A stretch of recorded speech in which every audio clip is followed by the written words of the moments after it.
আহলুল হাদিস বা আহলুস সুন্নাহ উভয়টি একই অর্থবোধক।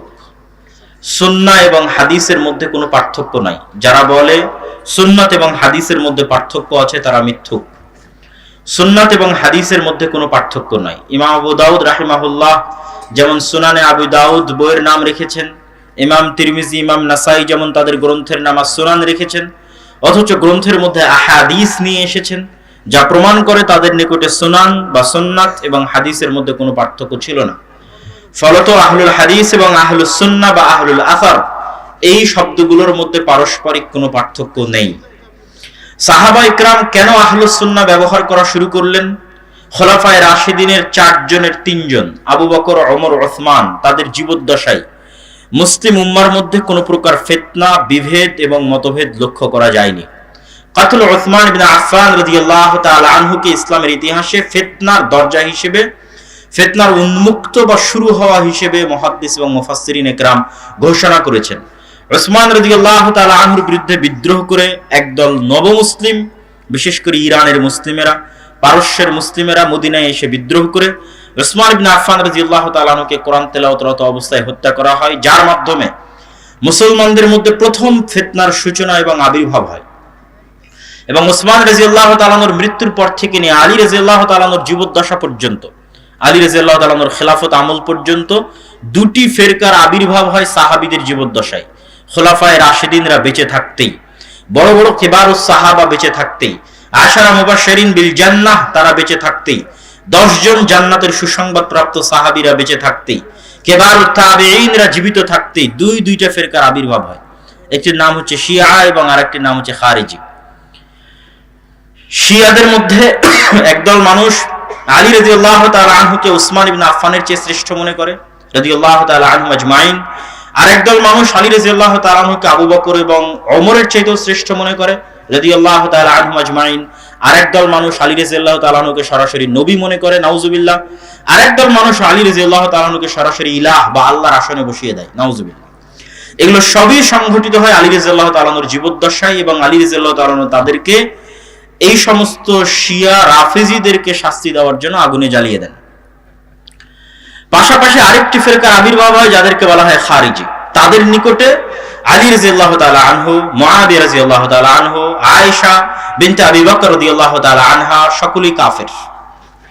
কেন তারা এই সমস্ত বড় বড় সাহাবীদেরকে কাফের বলে সম্বোধিত করলো? তারা কোরআনের একটি আয়াতের অপব্যাখ্যা করেছিল। ওমান লাম ইয়াহকুম বিমা আনজালাল্লাহ ফাউলাইকা হুমুল কাফিরুন।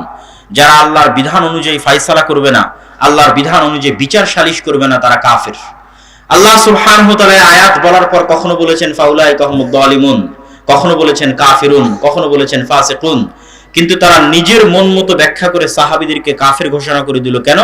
সাহাবীরা পারস্পরিক সালিশের মাধ্যমে, সুরাহার মাধ্যমে তাদের সমাধান করার চেষ্টা করেছিলেন, মর্মে দাবি করত তারা সাহাবীদেরকে কাফের হিসেবে ঘোষণা করলো। এবং আজ পর্যন্ত শিয়া এবং খারিজি ফিরকা ওই আকীদা এবং ওই বিশ্বাসের উপর টিকে আছে, অটল আছে। আলী রাদিয়াল্লাহু তাআলা আনহু এই খারিজিদের হাত থেকে মুসলমানদের রক্ষা করার জন্য মুনাজারার উদ্দেশ্যে পাঠালেন আব্দুল্লাহ বিন আব্বাস রাদিয়াল্লাহু তাআলা আনহুকে। আব্দুল্লাহ বিন আব্বাস কোরআনের যারা সবচেয়ে ভালো ব্যাখ্যা বুঝতেন, রাইসুল মুফাসসিরিন, যাকে মুফাসসিরদের সর্দার বলা হয়, তিনি তাদের সামনে স্পষ্ট করে তুলে ধরলেন যে কোরআনের এই আয়াতের অর্থ কি। হাদিসের মাধ্যমে, আসারের মাধ্যমে, আল্লাহর নবীর কথার মাধ্যমে কোরআনের আয়াতের ব্যাখ্যা করছিলেন। আর তারা নিজেরা কোরআনের আয়াতকে নিজের বাপের পৈতৃক সম্পত্তি মনে করে নিজের মন মতো বুঝার চেষ্টা করছিল। সম্মানিত উপস্থিতি, ওই জায়গা থেকেই মূলত সাহাবায়ে কেরাম 2টি নাম বা 2টি শব্দ তারা চয়ন করেন। একটি হচ্ছে আহলুস সুন্নাহ, আর একটি হচ্ছে ওয়াল জামাআহ। আহলুস সুন্নাতি ওয়াল জামাআহ, এই আহলুস সুন্নাহ ওয়াল জামাআহ এই 2টা নাম চয়ন করার পিছনে কোনো কারণ নাই, 2টি মাত্র কারণ। এক, সুন্নাত দ্বারা, আহলুস সুন্নাত দ্বারা তারা বুঝাতে চেয়েছেন কোরআন আমরা নিজেরা বুঝলে চলবে না, কোরআন বুঝতে হবে হাদিস দিয়ে, সুন্নাত দিয়ে। এই জন্য নাম হচ্ছে আহলুল হাদিস বা আহলুস সুন্নাহ। আর ওয়াল জামাআহ বলার মাধ্যমে তারা বুঝাতে চেয়েছেন জামাআতুস সাহাবা, তথা সকল সাহাবী ন্যায়পরায়ণ, তাদের কারো বিরুদ্ধে বক্তব্য, গালিগালাজ, কাফের ফতোয়া দেওয়া, গালি দেওয়া, হত্যা করতে চাওয়া সবই কাবিরা গুনাহ বা ভ্রান্ত মানহাজের অন্তর্ভুক্ত। ওই শিয়া এবং খারিজি এই দুই ফেরকা থেকে শিক্ষা গ্রহণ করে সাহাবীরাই এই নামটা দিলেন আহলুস সুন্নাতি ওয়াল জামাআহ। এই নামটা যে তারা দিলেন তার কয়েকটি উদাহরণ আপনাদের সামনে পেশ করি। একজন বড় তাবী বলছেন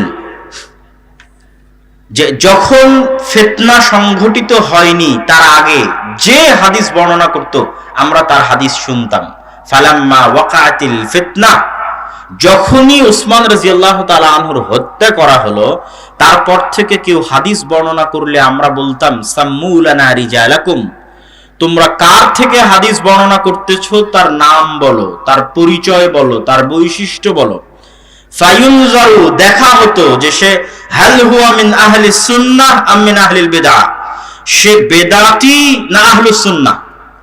এই আহলুস সুন্নাহ নামটা তাবী এবং সাহাবীদের যুগেই পাওয়া যাচ্ছে ইতিহাসের পাতায়, যে দেখা হতো সে খারিজি, শিয়া না আহলুস সুন্নাহ।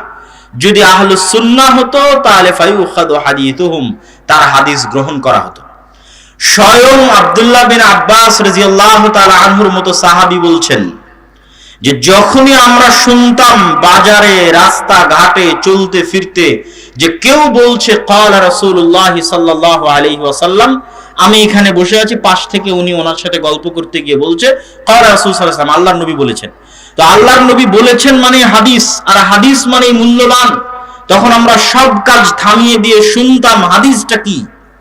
আমাদের কাছে হাদিসের এত গুরুত্ব ছিল যে রাস্তাঘাটে চলতে ফিরতে যেখানেই শুনতে পেতাম ক্বালা রাসূলুল্লাহ সাল্লাল্লাহু আলাইহি ওয়াসাল্লাম, তখনই আমাদের ইবতাদারাতহু বিহি, আমাদের কান সেই দিকে চলে যেত। ওয়াসগাইনা ইলাইহি বিআযানিনা, আমরা আমাদের কান খাড়া করে সেই হাদিসটা শ্রবণের চেষ্টা করতাম। ফালাম্মা রাকিবান নাসুস সা'বা ওয়াদ-দালুল, যখন মানুষ উঁচু নিচু পাহাড় এবং টিলায় চড়া শুরু করলো, উঁচু নিচু পাহাড় এবং টিলায় আরোহণ করা মানে সত্য মিথ্যার মধ্যে মিশ্রণ করা শুরু করলো, ফিতনার যুগ শুরু হয়ে গেল। লা নাখুদু ইল্লা মা না'রিফ, যাদেরকে আমরা চিনতাম না, যে হাদিস আমরা চিনতাম না ওই হাদিস এবং তাদের থেকে আমরা হাদিস গ্রহণ করতাম না। এই দুইটা ছোট্ট উদাহরণ থেকে স্পষ্টভাবে প্রমাণিত হলো যে সাহাবীদের যুগে, বড় বড় তাবীদের যুগে আহলুস সুন্নাহ এই নামটির অস্তিত্ব চলে এসেছে, আহলুল হাদিস এই নামটির অস্তিত্ব চলে এসেছে। তার পরবর্তী যুগে এই নামের অস্তিত্ব দেখেন। ইমাম আশ-শাফিঈ 204 হিজরিতে মারা গেছেন, 150 হিজরিতে জন্ম। ইমাম আশ-শাফিঈ, তার মুহাম্মদ ইবনে ইদ্রিস আশ-শাফিঈ তার পরিপূর্ণ নাম। তার লিখিত বই কিতাবুর রিসালা, তার লিখিত বই কিতাবুল উম্মের মধ্যে অসংখ্য জায়গায় আহলুল হাদিস, আসহাবুল হাদিস, আহলুস সুন্নাহ এই নাম ব্যবহার করেছেন। ইমাম আত-তিরমিজি, মুহাম্মদ ইবনে ঈসা আত-তিরমিজি, তিনি তার সুনান আত-তিরমিজির মধ্যে 400 বারেরও অধিক, একবার দুইবার নয়, 10 বার 20 বার নয়, 400 বারেরও অধিক আসহাবুল হাদিস, আহলুল হাদিস এই নামটি ব্যবহার করেছেন।